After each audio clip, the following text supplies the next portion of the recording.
Welcome to Watch Rob and Zach. I'm Rob. And I'm Zach, kind of.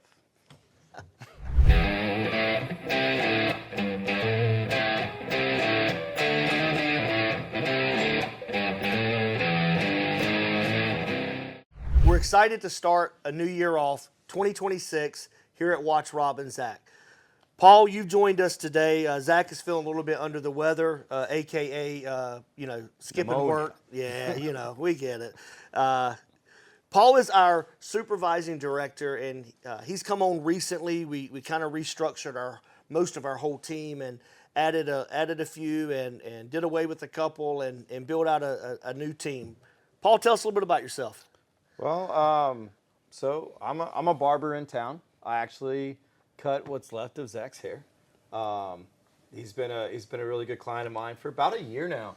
Ever since he kind of moved to Wilmington, came and checked the place out, and we've got to know each other. So when he was telling me, kind of before you guys even started this project, he's like, "Oh man, I have a client, and he wants to start a YouTube channel." And I was like, "Oh, like that's really cool. Like, what are you going to do it about?" And he's like, "We're going to do it about watches." He kind of explained to me a little bit about yourself and a little bit about himself, and it was just something that I was very drawn to automatically. My first passion was going to be films. Like, that's what I wanted to do when I was in high school, and I had it all mapped out. I was going to go. I dropped out of high school so I could go to college early, and I went to the community college in my hometown with the full intentions of getting my associate's degree and then going to Florida State and going to film school. Life happened, changes. At the time, I'm super young, but this was a long time ago, and I wanted to pursue film, but it was so expensive to get into. The cameras were expensive. The lighting was expensive. YouTube was in its infancy. There's no place for me to distribute whatever I made with my friends. So I had to let it go. I got into music instead, and I played music for years. And I always had this kind of creative outlet. And fast forward a few years, well, cameras are cheaper, and all these things are accessible now, but I don't have the interest. I don't have the time. Life is moving forward. I'm in a career now. And so when Zach brought that up, it's like, this is something I've been wanting to do myself for a long time and get back into it. And what I love the most about like film or directing or YouTube or whatever it is the collaborative nature of it. Yeah. And I like the behind the scenes. I like kind of figuring out a problem, figuring out an issue, and solving it. So I was really drawn to this. And watches were always something that I was like passively interested in. But to be honest, they were just too expensive for me to even pay attention to. It's like, do you like Lamborghinis? Sure. But I'm probably not going to buy one, so I don't really care. I'm more into Volkswagens, or I'm more into classic cars. Like, that's just where my budget is, so that's where my mind goes. And then doing this with you guys, like, not only am I like loving the film and the YouTube side, I'm actually like falling in love with watches. I think it's just, there's something about it because it's tactile, it's mechanical, it's collectible. There's a really strong sense of community around it. And I will say, of all the kind of douchebaggy rich guy things that I've gotten into,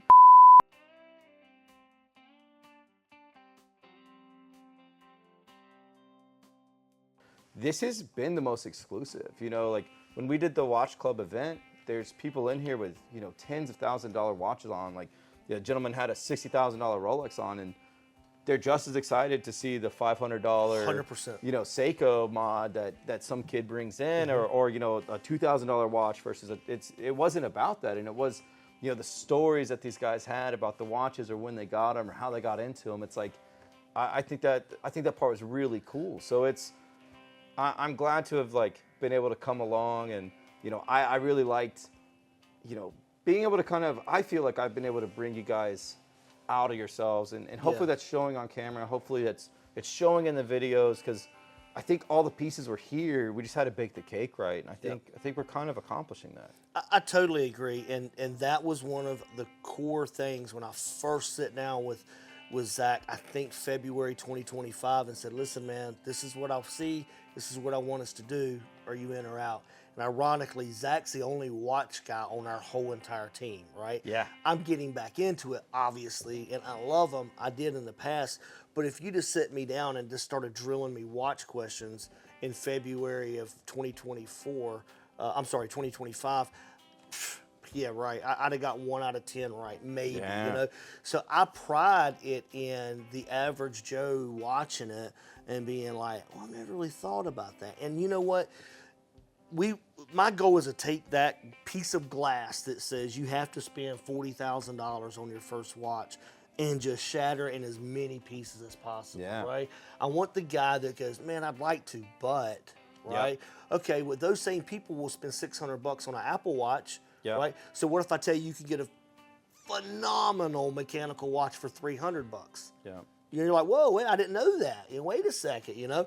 I mean, my son's Blueberry Seiko 5 is one of the coolest watches out of all of our collection, and you know, we caught it on sale for like $400 or something, you know. Yeah. That's exactly what we wanted. We also we love that most of our team, you know, ask questions. A lot of the things that Zach and I address on this show come from our couple of tables over here off site that you can't see, where we're brainstorming and someone goes, wait a minute, I'm sorry. Yeah. Why Why is that yeah, called this? Why is that this? What do you And- mean blueberry? What is that? Yeah. Or there's 2 watches on the table and you can see on everyone else's face, I don't know if that's an expensive watch or is that like, Yeah. you know, a Walmart special. Some of my favorite watches that I've been drawn to that you have, they're not the most expensive watches. They're just and they're cool. obtainable, and they're right? unique. Yeah. They're also watches that the average working man or woman can be like, you know, I can throw $20 aside for a while, or a $50 here and $100 there. And you know, 2 years I'll be able to buy that watch, man. You know, because we aren't for, you know, going in debt necessarily to buy watches. That's a rabbit hole. But you know, but Paul, welcome, and we really appreciate it, man. We just hope our videos keep getting better and better, but you're a great asset to the team, and you know, a lot of car guys love watches. As you see around us, if you can see all the way around us, we're surrounded by gas 30s, They go gas hand in pumps, hand, and they just you know, do, man. they They're really mechanical. do. You know, why a YouTube channel? You know, what brought that up, and what are your kind of goals with that? So I guess it would start with I am a serial entrepreneur, and I think that is a horrible disease for a lot of people. My wife would definitely tell you it's a horrible disease. Bless her heart. She's been along for the ride though and done amazing and supporting me. But I would say that it's weird. I feel like I'm a very, very creative person stuck in a non-creative body, okay? Yeah. I can't paint, I can't draw, even though I collect both. He does tap dance. Yeah, I do tap dance, only on Tuesdays. I can play the drums, that's about as much as you're gonna get out of me. But having said that, this was a way for me to bring and create something artistic, because there's so much to this. People think that a YouTube channel is just you're sitting in your basement with your cell phone, and there's a lot of that out there. Yeah. But if you're going to tell stories and you're going to bring other people in and you're going to try to be engaging, there is so much creativity to it behind the scenes. So my thought was very simple: build a creative team around me, Yeah. and then learn from them. And that's the thing that goes back a long, long time ago. We don't get political on this show at all, and I hope that never changes. But I do want to go back a couple hundred years. Abe Lincoln did that. When he became president, he made his cabinet everyone that ran against him. Why? Because his thoughts were, well, if we all get together, we're going to come up with the best answer. And so, you know, I've kind of surrounded myself with people that maybe they don't think like me, maybe their background is totally different, maybe their thoughts are completely opposite maybe of what mine would be. And I love that, because it helps us grow and bring out the best in each other and question each other and dive a little bit deeper. So I think we've hit a home run with our team, and you know, this year we want to showcase more of our team as we move along. But Paul, you've been a great addition to us, and you do bring out you're very quick to say, guys, we got to refilm that didn't work quite well. Or you're also, you know, I know recently we filmed one that everyone thought was great, and it was me talking, and I thought it was horrible. Then when I watched it back, I was like, okay, that actually wasn't half Good. bad, you know. Yeah, it's So fun. you do need those people. to help hold you accountable, but also push you forward. I think you do a really good job of that. I appreciate that. I've been learning about watches this time working with the channel, and I've come up with some questions about some watches. You know, we're at the new year. I want to kind of go back in time a little bit. I want to ask you about some of your favorite things about 2025 and in the watch industry specifically, and then, you know, moving into 2026, kind of about watches and the channel. And you know, my first question is, when you look back at 2025, what was the watch, moment, or experience that best defined the year for you? In 2025, I would have to say getting the call from my AD that my James Cameron Rolex had come in before my 30-year anniversary. Yeah. It was super important for me to buy one brand new, just for me, and from my local AD, which I've shopped at for my whole life, Reed's, and they did. They got me in the James Cameron, and I got it a little bit ahead of my 30-year anniversary, and that was really important to me. So I would say that was probably the one highlight of my watch collecting this year. Yeah, just like a nice. Yeah, man. That's awesome. We'll have it forever. My kids will wear it one day. Yeah, 30 years is a big year too. It is. That's It a is. long time. So, I could see why that would be the For one sure. for you this year. What watch specifically surprised you the most this year? Hands down, man, it's going to be like a Rolex show, I guess. I didn't plan it that way. But ironically, I got a Sea Dweller this year, and I bought it from he's one of my good friends now. I didn't know him at the time. Zach knew him, and he lives here in Wilmington. We had a ton in common. It was amazing when we met each other. You would have thought we knew each other forever. Yeah. A good friend now. And, you know, he had his reasons for not really wanting it, and it was, I bought it, and I was like, man, I don't know. But the second I saw it, and I put it on my wrist, and the key is it's around a 2007. Yeah. And so it's a 40 millimeter. And so to me, it immediately, this is me, it filled the sub Kind of just itch for you. itch, man. Yeah. It's like, this is a sub, but better for me, right? Yeah. Not for everybody. It doesn't sit too high. It's just a 40 millimeter. And I tell you, man, I was blown away from the second What it hit size my are wrist. the newer They're ones now? 42s, I think. Yeah, I know everything's You know, trending bigger. 42 or so. 43, Yeah. but at the end of the day, it's like, it just fits with every outfit, man. It really, really does. So I was blown away, and I love that watch. And that's the watch you basically, that's your number one worn watch, right? It is now. Yeah. My James Cameron is still my number one worn watch, but if I go after, since I bought that watch on, oh, hands down. I had to talk myself out of wearing that watch every day. Today, when I put my Tissot PRX on, I had to stop myself from grabbing that one. Every day I go through it, you know. So it's just a great watch for me. It may not be for everybody, but for me, it's great. And I want to say this too about that watch. It's still got the aluminum bezel. Yeah. And I tell you, man, that didn't matter to me early on. I was like, man, if it's this or that or the other.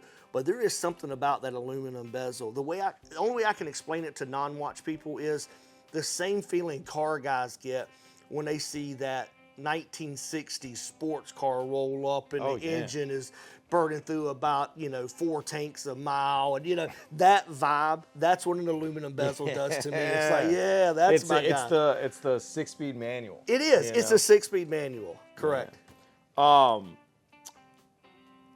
What trend in watches did you really love, and what trend were you hoping quietly disappears in 26? They're both the same. Really? They're opposite ends of the same. I love the trend of good, solid watches that most people love coming out in different diameters. So Block Pond did it. It came out the 38 millimeter.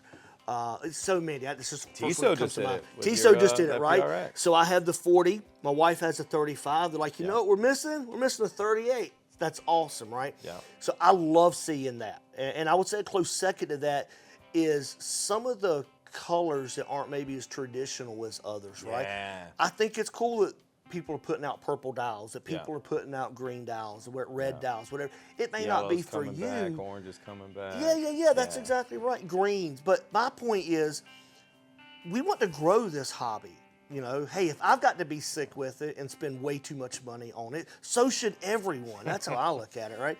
But, you know, maybe you're sitting back going, man, I really want a green watch, but there's only 3 of them out there that I would consider. Well, it's a different conversation when you go, I really want a green dial watch, and there's 30 to pick from. That's much more fun, right? Yeah. So that's what I like. Here's what I don't like, and this is definitely going to be a hot take, and I know I'm in the minority, and that's okay. I don't mind it. Bring the heat. This will probably get us the comments. If you have a 7, 7.25, 7.5 plus wrist size, and you're wearing a 33 or a 35 millimeter watch, I just can't get down with it, man. I just can't. Like, it just doesn't look right to me. Man, what about our vintage dress watch lovers? So here's the one exception. If it is a vintage, truly vintage dress watch, Yeah. I get it. Was with a buddy of mine a couple weekends ago. He had a vintage Omega on. It looked awesome on him. Yeah. I'm talking about, bro, you bought this watch yesterday. It was manufactured 2 months ago. Yeah. You're a 325-pound guy. Looks and like you're wearing your wife's watch. give your wife her watch back Yeah. and go get you a big boy watch. It's just how I feel. And I get it. I'm going to get heat from it. That's okay. It's my opinion. That is a trend I really wish would go away. It just doesn't look right. To me, it's the guy that goes to the gym all the time and is really buff. And That doesn't tiny t-shirt. that doesn't mean you need to wear a size medium, buddy, right? Yeah. Go put your extra large shirt on and then let's go out in public. Yeah. So to me, that's how it looks. If it's vintage, that's totally different. That I get that. I won't wear my wife's PRX. Yeah. I get it. It's just me. I have like a 7.5 inch wrist. It's Yeah. a big wrist, right? So nor's my wife going to walk around with my James Cameron on, Yeah. right? Like it's Yeah, just, exactly. Okay. So that's just me. I'm sure that's probably the hot take for sure. Okay, so was there a watch that you handled in 25 that completely changed your opinion on a brand? Yes. And that would be I've told the story a lot, so I'll tell it again. February 2025, we're in Cleveland, Ohio.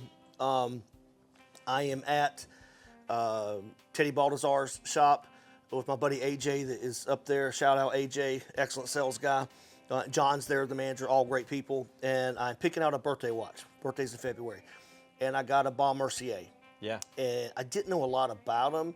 But then, you know, you start looking into it and everyone's like, oh, Bon Mercier, they used to be good. They're not so good anymore. They used to be like, oh, whatever. Yeah, You're it's a mall brand now. yeah, it's this, it's that. I'm like, okay, whatever. Man, I'm telling you, I love that watch. And I spoke before, Bon Mercier has multiple different levels. If you get their in-house movement, though, it is a life-changing movement. That thing has, 120-hour power reserve. I can lay that thing down, come back 5 days later and put it back on. To me, it's just a beautiful watch. I love wearing it. It's beyond comfortable. It's not thick. Literally, I don't know what I could say about it that I don't like. There's really nothing I would say I don't like about it. You were about to tear this place up when you thought someone stole it. Buddy, Yeah, that was a Zach bad moment. actually kind of stole it a couple weeks ago. Yeah, and we didn't know that. And my heart sank some. I was like, oh my goodness, please not that watch. But it was fine. It was safe on Zach's arm. All right, this is the kind of like last reflective question of the Okay. day. What was the most Rob and Zach moment of the year? Like what could happen here at Watch Rob and Zach? We've had a lot. You know, I wish we had $1 for every time we've had to stop because of the train going by. There's a train track 50 yards from here. We are so close to the airport where we're sitting right now that a buddy of mine came in from New Jersey, shout out Danny, and he has a camper and he spent the night out in front of the warehouse one night. He said, man, I'm pretty sure those tires hit the top of my camper as it flew over. So we have airplane noise, we have train noise, we have all of that. So you'd think one of those would meet it, but we had one that topped it all. We're filming, it was wintertime, it was just a couple months ago, and Carolyn and I kept looking at each other. So Carolyn's running the camera, she's right behind the camera right now, and we're looking at each other with the whole like, do you hear that? Is it just me? Did you hear that? And finally, we're like, time out. We got to stop filming. There is a cat coming from somewhere. Like, is it in the building? So we cut it off and we run outside, and it is freezing cold. Like 25 degrees outside. Oh, it was so cold and damp. So it was like damp and cold. Yeah.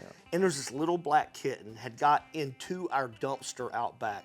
The lids of our dumpster somehow got ripped off, and the dumpster's empty. So here's this little cat, and it is jumping almost to the top. Paul runs out. He's about to jump in the dumpster to grab the cat. I say, hang on a second, man. I grab a board. I'm going to lay it in the dumpster. The cat can run out the dumpster. Great idea.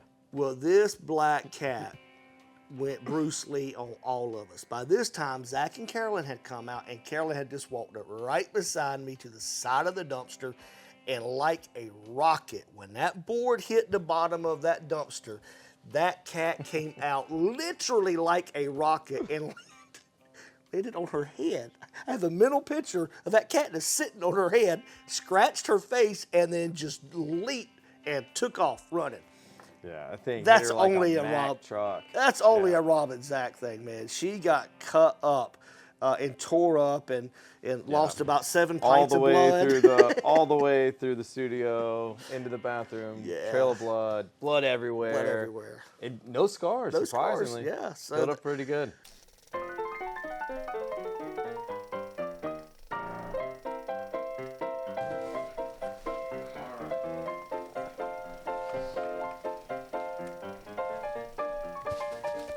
man, I wish I had my original art, but that's okay.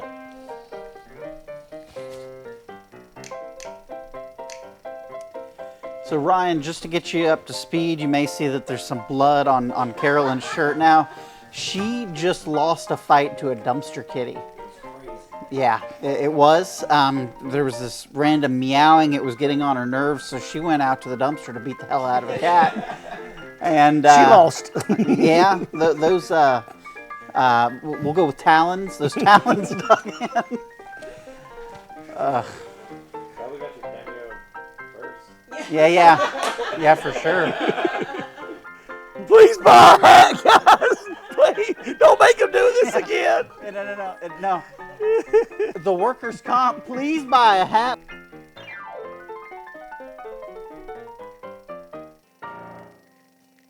That would be probably our most Rob and Zach moment of just getting attacked, By the dumpster kitty. By the dumpster Yeah. kitty, yep.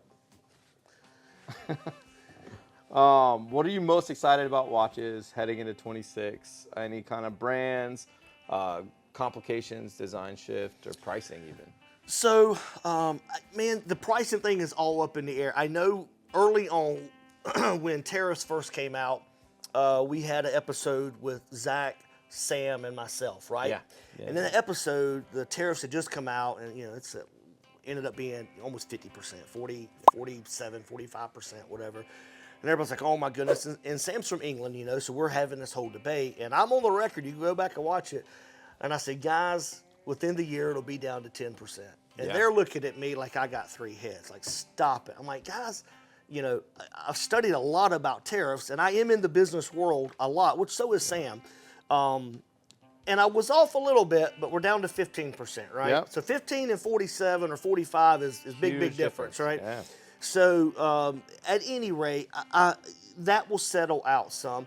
I am a little baffled, to be honest with you, why we're having increases right now. To me, everyone did their increases pre that. Yep. So like, bro, what are you doing now that tapered off some? Yeah. But that's not for me to decide. I don't own a watch brand, Yeah. right? But I do think, what am I excited about? I am excited about growing this channel and reaching more people. I want to get more young people. I'm talking 10, 11, 12, Yeah. 13-year-olds, 15-year-olds in it. I'm interested in getting 22-year-olds to go, yeah, I just don't really want another smart watch. Like, Yeah. I like this. And so I hope we can do our part into that, okay?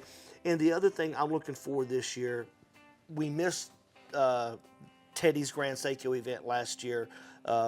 My father's just having a lot of medical issues. A lot of other things happened. We just couldn't make it. We're really hoping to make that this year. Yeah. And we're also hoping to interview a lot of really cool watch people this year that we got to interview face-to-face last year, but not on camera. So I'm really hoping to grow that as well. And to be honest, we started a local watch club. Cape Fear Watch Club, and we had our first event that was an absolute home run of a success, and I'm hoping to have many more of those this year. Yeah. So I like growing the local community, and we also want to grow the guys over the youth, pond, the people in yeah. Ukraine. We have people all over the world watching our little show, which is so cool. But to Yeah. me, I will say this about my collecting moving forward versus this last year. I do plan on buying fewer watches, but spending a little bit more. Yeah, higher quality Yeah, pieces, yeah. or just kind of pieces that you need to save up for. A little Correct. more gold watches. Yeah, so maybe not the $800 to $1,000 watch, but maybe it's 12 grand. Let me Yeah. start putting some money aside for it, type thing. So is there a watch or category that you haven't covered enough that you want to explore more deeply next year, or this year? Sorry. Yes, believe it or not, two come to mind. I'm speaking personally. Okay, I want to go down the rabbit hole of GMTs, and I want to really, really deep dive on that. And Rob, everybody has GMT. I get it, but as many watches as I have, I think I think this is your only GMT. I think that's the only one I've got, I don't know how long you're gonna have this. One. which blows my mind. I thought I had more, and I go to look, and it's like I don't. So I really like that. We're planning a trip that we're here in a couple months. We'll end up in Chicago, and that's a different time zone. So like that made me start thinking about it. And I was like, man, I've not done a deep dive on GMT. So GMT is one, and I would say the other thing is I want to pick up a really nice dress watch for me. I really want something that when I do wear a suit, that goes along with it. You know. Little side question: what is your go-to dress watch right now? I would say right now is probably the Young Han. Yeah, the that you- chronoscope. The chronoscope Yeah, that with watch is really great. with the ostrich yeah. strap, like because that color goes with basically. Unless you're at a black tie Yeah. event, I can wear it with any color. Yeah, and even then, I mean, you could kind of sneak it in there. I would wear it just to Yeah. get somebody to either put their nose up or ask a question. One of the Yeah, two. So I would say yeah. that's probably my go-to. So it's not about money. That's not a $20,000 watch, No. you know. But it You is just want something that's striking, Correct. and just that you feel you want to Absolutely. feel like James Bond in a suit. absolutely. Yeah. Yes. All right. What's one prediction Mm-hmm. you're willing to put onto the record for next year? Something you think will actually happen in 2026 in the watch world. Oh, okay. I think the watch world will be truly disappointed if Tudor doesn't come out and they have to have a banger. It's a 100-year anniversary. Yeah. You got Big Papa supporting you behind you with Yeah. more money than they know what to do with. Yeah. Tudor has to come I out mean, look how with big the big banger. flamingos were last year. Dude, it's You know, it's So my like second even most just, worn watch, man. Even just a dial change on those. I mean, They better come up with something that makes Rob immediately go, I have to have this Yeah. watch. I'm a Tudor fan, sign the check. but Yeah, that's the take my one money. that I'm. And the thing about Tudor is they a lot of times will come out with watches at odd times of the year. They're notorious for coming out like the middle of nothing, like there's nothing going on. Some random Tuesday at midnight, Yeah. Tudor releases something like, whoa, what was that? So it's a keeping your ears out, man. I Yeah. really, really think 2026 will go down as the year of Tudor. Now, Yeah. here is this won't happen, but I hope it does. Okay? Yeah. You know, America does have lots of brands that were started here that maybe they're Swiss now. Hamilton comes to mind, many other. But you still have some really good American-made watches to this day. This is The 250th. the anniversary. 250th anniversary. Man, somebody has got to play that up. Somebody's got to do something that goes, that's an American watch for sure.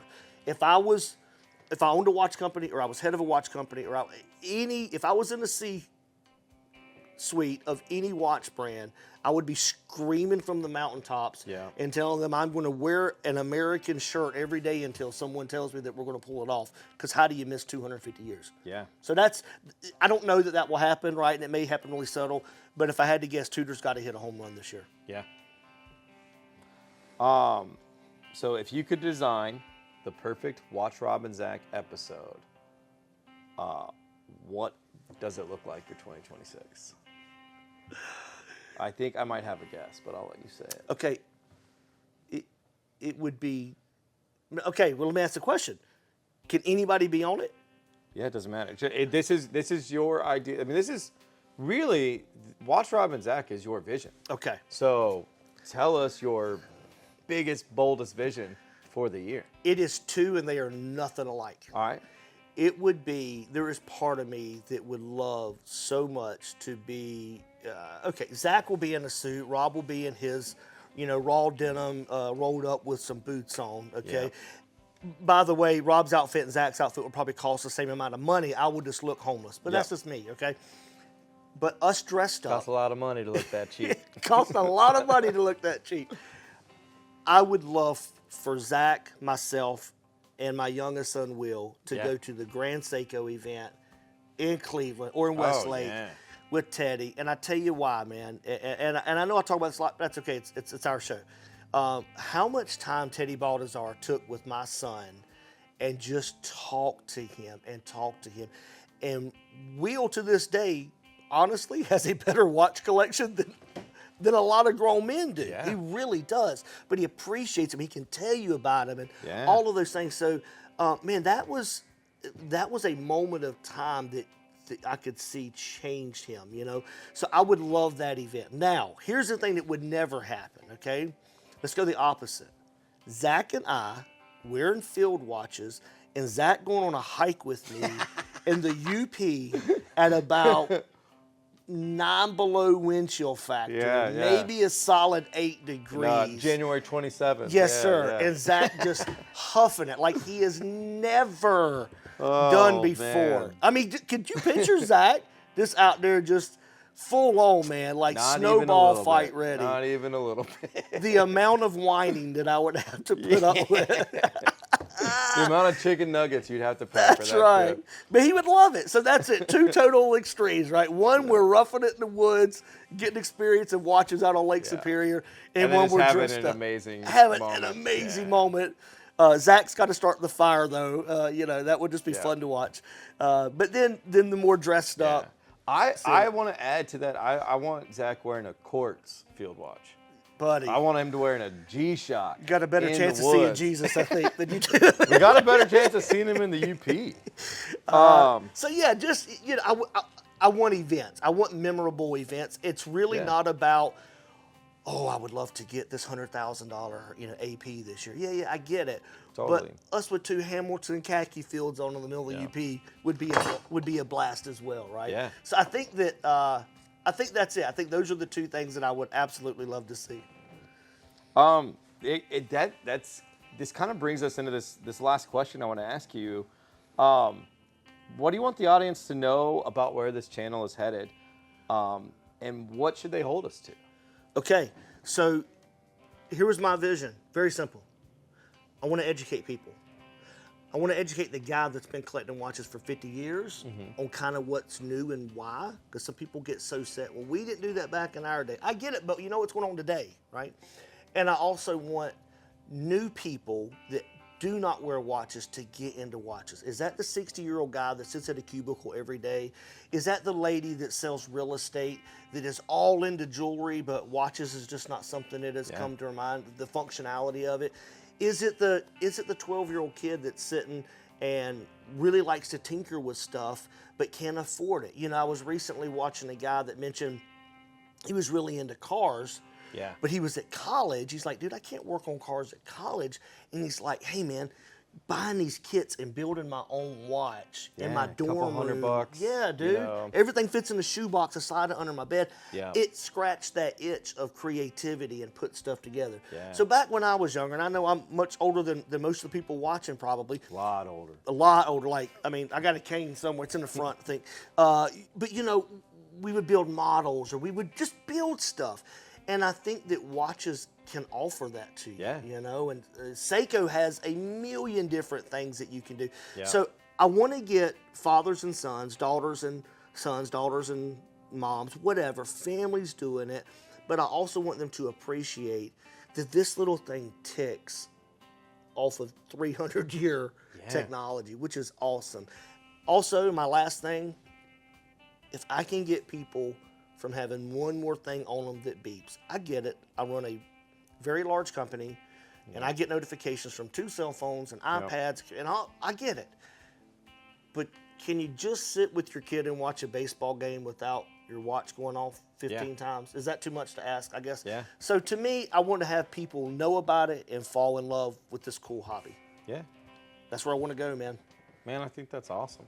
You know, obviously we want to grow. That's important, but that will come. Growth will come as long as we're just telling good stories. I'm going on long, I know here, but like the deep dives that we want to do that we're already pre-planning for, man. Some of these are going to be some really cool, deep dive, maybe hour-long programs, but they go into really good details about stuff you may have never heard of, or you may have barely heard of it, but just don't know a lot about it. So we want suggestions from y'all for sure. Let us know, what other topics would you like us to see? I know one thing that has come up, and we hopefully will be able to do this pretty soon, is us going live and bringing our audience into the show and asking us questions live. That is something we would really like to do. We're definitely going to do in 2026. So thank you for your support. We really do appreciate it. Paul, thanks for joining us tonight. Of course. And thank y'all. See you soon. Hey, my name is Jay, and I'm a part of the team. Don't forget to like, subscribe, and comment, and follow all our social medias at Watch Robin Zach on Facebook, TikTok, and Instagram.